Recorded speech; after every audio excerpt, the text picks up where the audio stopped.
সরকারি চাকরিতে নিয়োগ এবং পদোন্নতির ক্ষেত্রে প্রকৌশল বিশ্ববিদ্যালয় থেকে পাশ করা শিক্ষার্থীরা বৈষম্যের শিকার হচ্ছেন। মূলত এই অভিযোগে গত কয়েকদিন ধরে আন্দোলন করছে দেশের বিভিন্ন প্রকৌশল বিশ্ববিদ্যালয়ের শিক্ষার্থীরা।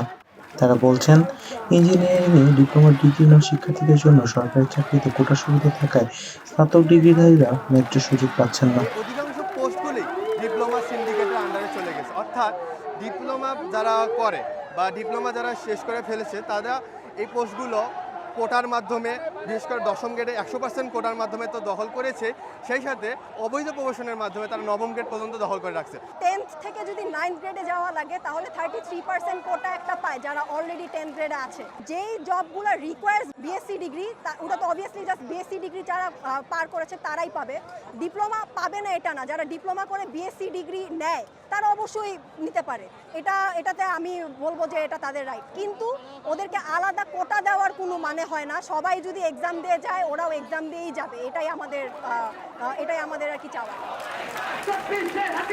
আন্দোলনের অংশ হিসেবে বুধবার দেশের বেশ কয়েকটি প্রকৌশল বিশ্ববিদ্যালয়ের শিক্ষার্থীরা লং মার্চ টু ঢাকা কর্মসূচি পালন করেন। কার্যসূচির অংশ হিসেবে সকালে শাহবাগ মোড়ে অবরোধ করে রাখেন তারা। কয়েক ঘন্টা সেখানে অবস্থান নেওয়ার পর দুপুরের দিকে তারা প্রধান উপদেষ্টার বাসভবনের দিকে মার্চ করে যাওয়ার সিদ্ধান্ত নেন। সে সময় পুলিশ তাদের বাধা দিতে তাদের উপর লাঠিচার্জ করেন এবং ছত্রভঙ্গ করতে টিয়ার শেল এবং সাউন্ড গ্রেনেড নিক্ষেপ করেন।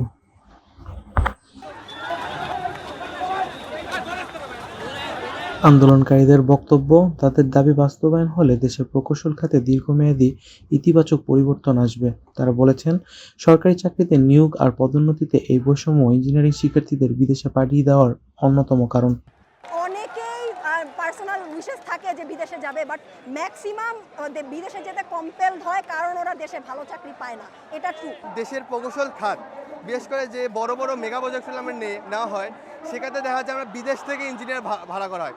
এক্ষেত্রে সাধারণ আমজনতা প্রশ্ন করে যে ভাই, দেশে এত উচ্চশিক্ষার প্রকৌশল বিশ্ববিদ্যালয় থাকতে কেন আমরা বিদেশ থেকে ইঞ্জিনিয়ার ভাড়া করে আনা হয়?